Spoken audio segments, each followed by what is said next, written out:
Hi everyone, it's Liam here from Biggerplate.com. I've been asked by our friends at Mind Manager to share some ideas about the ways mind mapping and visualization techniques could be used by professionals in sales and account management roles. I'm going to talk about three areas where I think these tools can be invaluable for a sales professional, and you can see those on the screen now. I've called them sales planning, client discovery, and account management. Now, there's definite overlap between each of these three areas, and you may have different terminology in your business, but the easiest way that I tend to think of these are the before, during, and after stages of a sales process. So let's take a look. When it comes to the early stage planning for a particular sale, really we've got to think about what is the purpose at this stage of the process.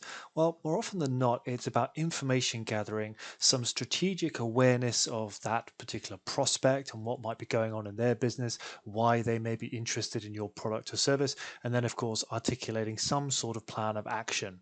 Now, the benefits of using mind mapping and visualization for this is you can get all of the key information you need into one single visual summary rather than having key pieces of information that might be pertinent to the sale spread across many different platforms and programs.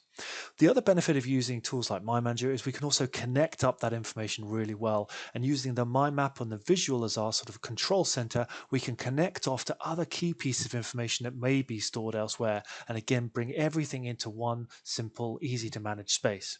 Importantly, the mind map structure is really expansive and adaptable. So as you learn more, research more, and pull more information into your sales plan, the mind map structure can evolve with it and really help you to build out a rich picture of that particular opportunity. So let's take a look now at an example of how that might come about. So here we are looking at a very simple sales planning template mind map. Now, a simple template can take you a long way, and it really doesn't matter what sales process or framework you use in your organization. Chances are you can put it into a simple mind map template and build out your process in a really adaptable, flexible way. So here, for example, I've just got a simple map template that's going to make me think through the company information I need to pull together. Then it's going to help me to explore and consider the opportunity that's in front of me, and then start to plan out my engagement, how I'm going to try and make that sales process happen. So let's take a look at each one of these in turn as we explore the possibilities within the mind mapping software. So in this first branch of the mind map, what we're really doing is that most basic research that you'll inevitably do the minute a company name comes across your desk, either because of an inquiry or because you've identified them as a potential target. So what I would do with my mind map is immediately start to populate that map with the most basic information I can find, most likely from their website. So for example, if my target company is Biggerplate, if I was going to be trying to sell something to Biggerplate, the first thing I'd probably do is jump to that Biggerplate website and just capture that website address and pull that directly into my mind map. So I can just say to insert a link, add that into there. And what I've saved in here now is a really quick little signpost that can take me exactly where I want.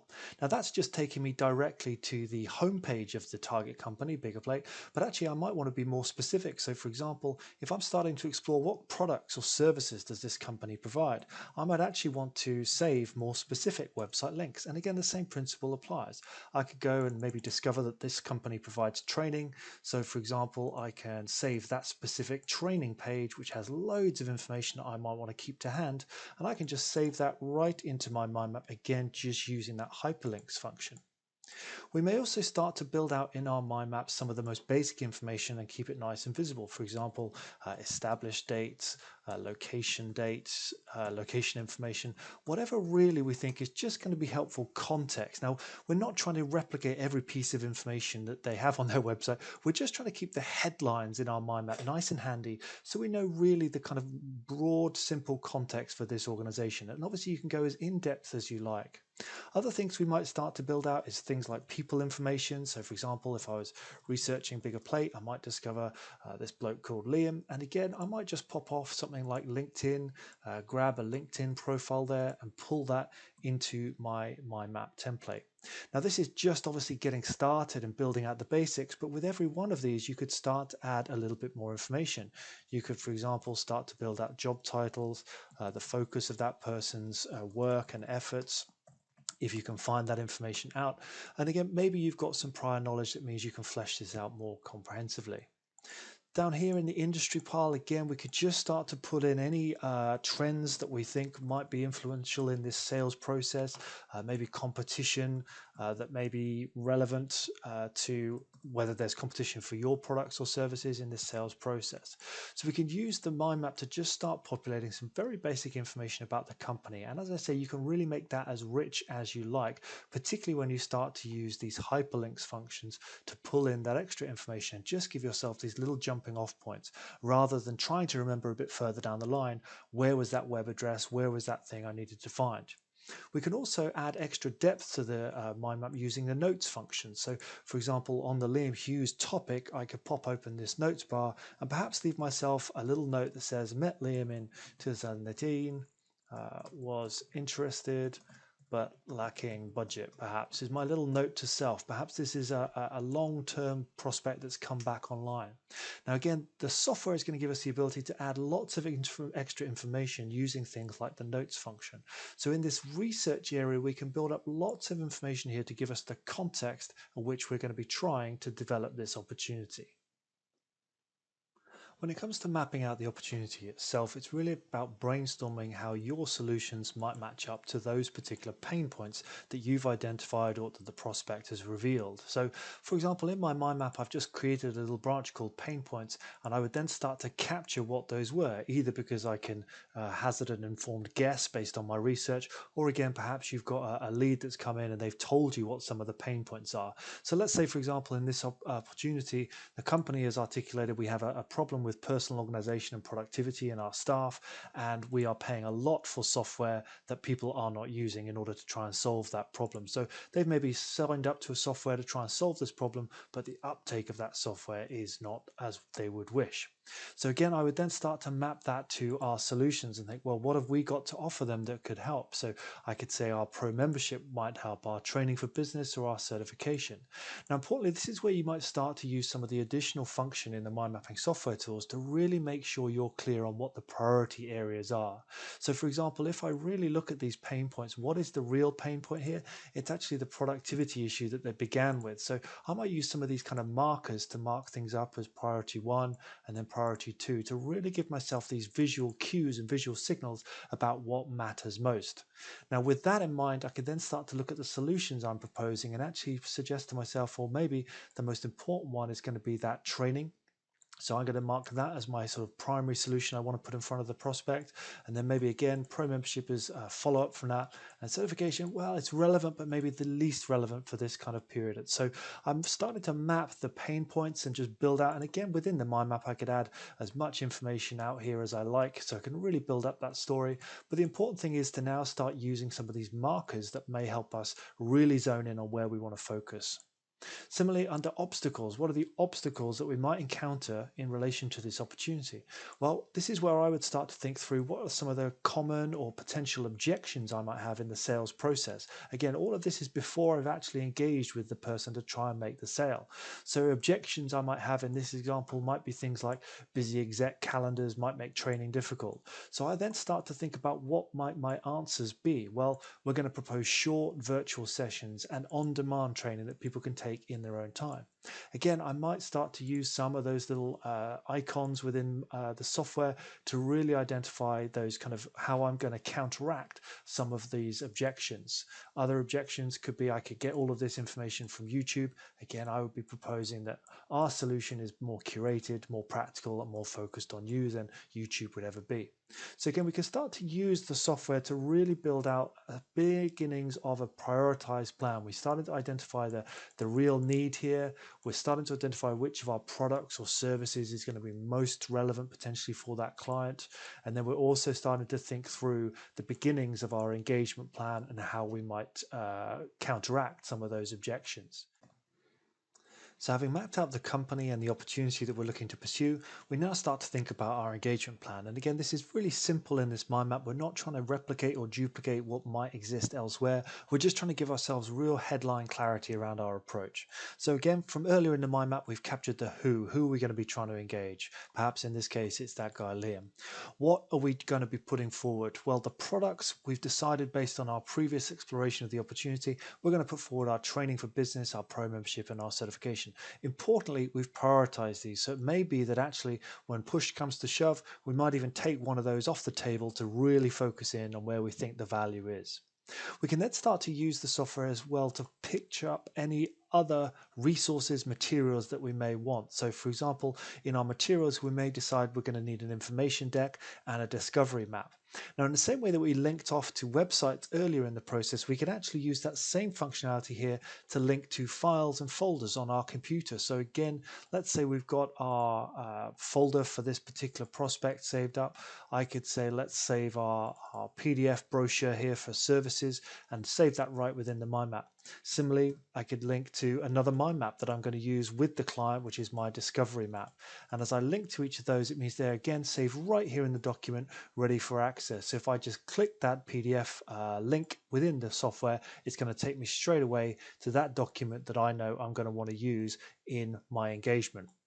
We can then start to think about the who, the what, and then the when. So what is the timetable and steps that are going to go through here?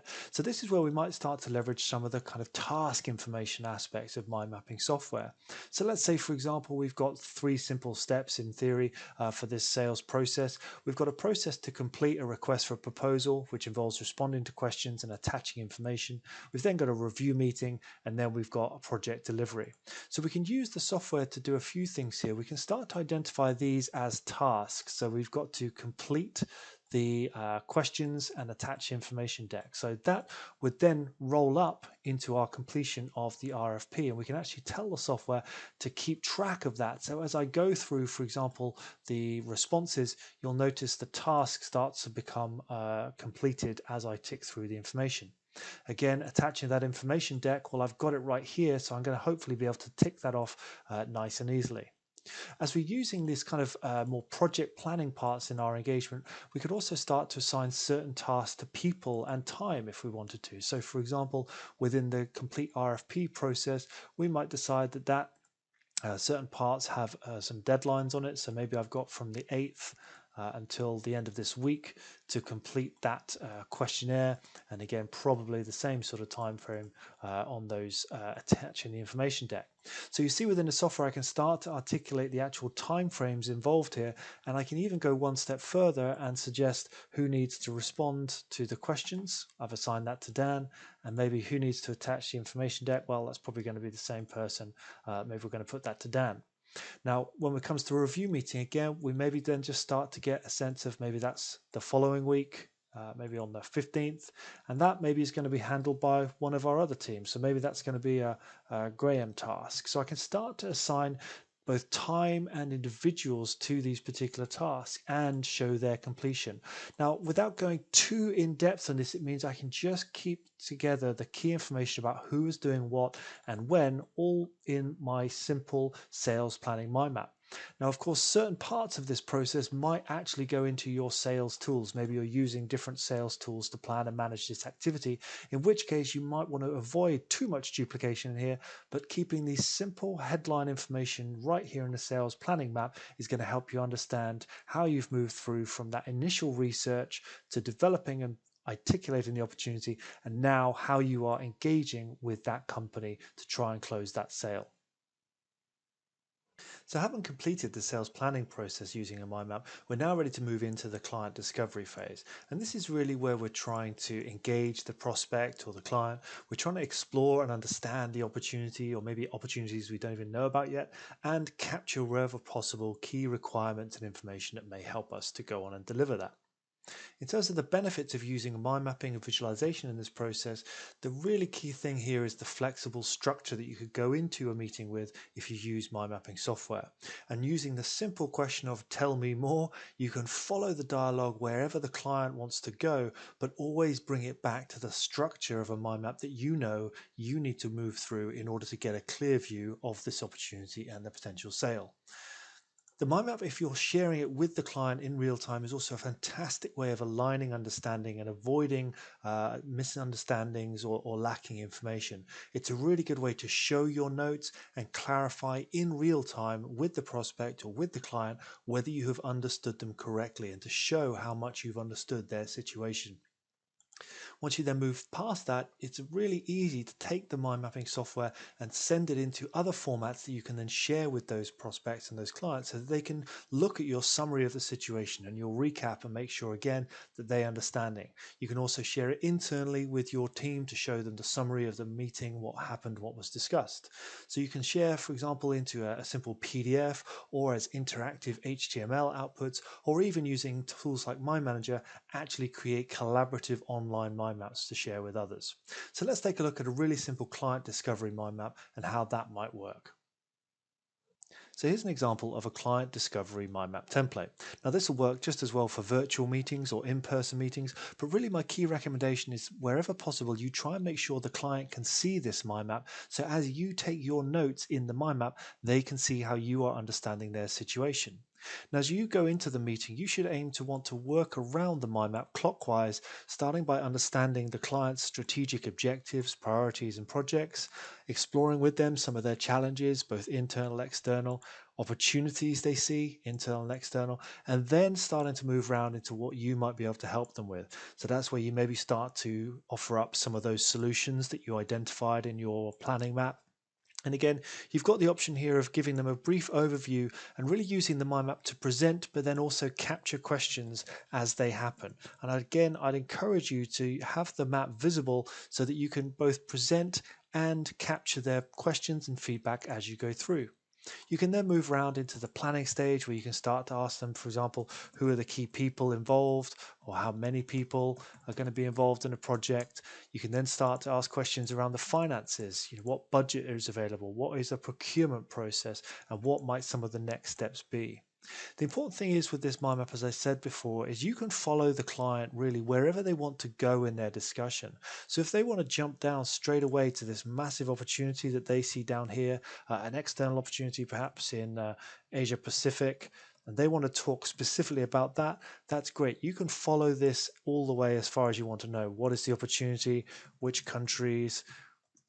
What scale, what time frame, and you can just populate the map with any ideas and information that the person is willing to share at that point in time. But importantly, in following one thread down here, you can always then bring it back to the structure of the map and say, where does this opportunity that you've identified down here fit with the larger objectives of the organization? So you can bring the topics and the discussion back to these other sections of the mind map that you would be interested to populate so that you can better understand their business and their organization. I don't recommend using too many different tools or features in the software here during these kind of sessions. You really want to try and keep the map looking simple. You don't want to be fussing around with clicking too many buttons or features. But one of the things you may want to do through the session is, again, in collaboration with the client or the prospect, is mark certain things as really meriting that extra attention. And again, we could just call upon those simple icons in the software to maybe mark something up as this is something that really stood out as a key priority. So again, we can just build out the mind map in discussion and really use the map to reference back to the client. Have I heard you correctly? And if they actually correct us, we can clarify our understanding in real time, change the answers, move things around however we see fit. So the client discovery map is probably the simplest map that you could go into a meeting with to try and just capture all the key information you need, and then maybe some of the slightly less tangible things that the client may want to share through the discussion. Hopefully you come away with a really great summary of everything that was discussed, some clear sense of the next steps captured in here, and then we can start to move on to the final stage, which is then managing that account once you've hopefully closed and completed that sale. So hopefully after your sales planning and your client discovery session, you move through to close that sale, and now it's into account management mode and looking after that client and hoping to build on those opportunities. So the purpose in this stage is really about managing multiple accounts. Very few of us normally get to manage just one account. And even if we do just have one big account, there are always multiple projects within that account. So what we need is a really clear central area to get our priorities and plans clear at any given time. The benefits again of using mind mapping software for something like this are the connected view of both the macro high level picture and the micro details and next actions. Importantly, using software means you can also pull all of the key information you need together so you've got everything right at your fingertips whenever you need it. So let's take a look at how an account management dashboard map might look. So here's an example of an account manager dashboard map. Now in this map, I've created a space both for prospects and my key accounts. So the prospects are those ones that we've been working on already, those that we're trying to move through to become customers. Now what I've done here in the mind map is I've captured each one of those company names, and I've also used those priority markers again to signify which of those are the most important prospects at the moment. So for example, Bravo Co is my priority one prospect. Now in the dashboard map, what I've done then is use some of those other features that we used before. So I've connected here to my sales plan. So if I click that link, I'm going to go straight through to that sales planning map that we were using earlier to decide how best to approach that prospect. If I come back to my dashboard map again, what I've also got now is a really simple area to show me my next steps. Now, this might be extracted from a sales pipeline plan or another map or wherever, but this is my dashboard for myself. And this is really where I want to just keep all of the key information that I think I need to keep track of. So I've got a task here to complete this RFP for Bravo Co. I can see with this completion icon that it hasn't been started yet. I've got some deadline information here, and I can see that it's assigned to me. And again, we've used that hyperlink function to link through to the document that I need to complete in order to move this prospect along. So I've replicated that sort of approach for each of these prospects. I link away to their sales plan, and I've got a next step action, whatever it might be, a call with Brian, a date, and people assigned. So you see how this mind map dashboard starts to be my kind of next steps area for all of these prospects. So with the same logic being applied to the key accounts, I've got a prioritized list of my key accounts, people, organizations who've already purchased from us and where we've got projects already underway. So once again, I've used this prioritization icon to show which ones are most important right now for whatever reason. And then if I open those up, I've got what project have we got underway. I've got an area for key documents and information, including, for example, down here, a key document was that discovery map that I put together with that client on the 5th of September. So I'm clicking back now to that discovery map that you will recognize to hopefully just remind myself what were those key discoveries that came out of that discussion, and what did I learn, and what do I need to be building in to my account management plan for this particular client. Once more, we've used some of the other functionality, including the notes, to capture key information about this particular point of contact. We've got some information about the project preparation and the administration, including numerous tasks now with different completion levels, more of those links to other documents, and really sort of simple stuff like sending invoices with those other icons like the exclamation mark that maybe just highlights that something needs particular attention. So when you bring all of this together and zoom out a little bit, you start to get a sense of both the big picture view, so which accounts are most important on the current accounts and which potential customers are most important on the prospects. So we give ourselves this macro level view, but as you've seen, if we drill down into any one of these clients or prospects, we start to get down to really tangible next steps and actions. That's that micro view connection with the macro view, all in one simple visual summary. What's more, if we're using mind mapping software like Mind Manager, we've got another powerful function at our disposal here, which is to start using the filtering capabilities of the tools. So by using these priority markers and assigning names and dates to information within my dashboard map, I can then start to really leverage some of the power of the software to, for example, show me all of the tasks that are due this week. And if I click that, it's going to filter out all of that information to just show me those 3 tasks. A very powerful way when you're managing multiple accounts, multiple prospects, just lots of projects in general, to zone in on the key information when you need it. And once more, you've got to remember that once we've identified those key projects and actions, all of the essential information we need will hopefully be right there at our fingertips, links to key documents, date information, notes, etc., etc. If I remove that filter and just zoom out on this map in its entirety, You can see there's a lot of information here, but once again, using those filtering functions, I could come in and say, please show me every task that has been assigned to Liam. And once again, the software can just reduce all of that information down to the key tasks and actions that have got my name attached to it, or perhaps somebody else's name attached to it, depending on what filtering criteria I've asked for. So loads of different ways that we can use that filtering function within the software to really narrow our focus on the areas we need to give attention. But a simple account management dashboard view like this is a really fantastic way of keeping control of that big picture, the multiple accounts you manage, and also ensure you are chipping away every day at those smaller micro tasks that keep the whole thing moving. So there you have it. 3 key areas where I think mind mapping and visualization can help professionals in sales and account management. For a huge range of templates and examples that you can download and use yourself, head on over to biggerplate.com. If you want to try some of these techniques for yourself, go visit mindmanager.com, where you can grab a free 30-day trial of the Mind Manager software today. Good luck with your mapping, and thanks for watching.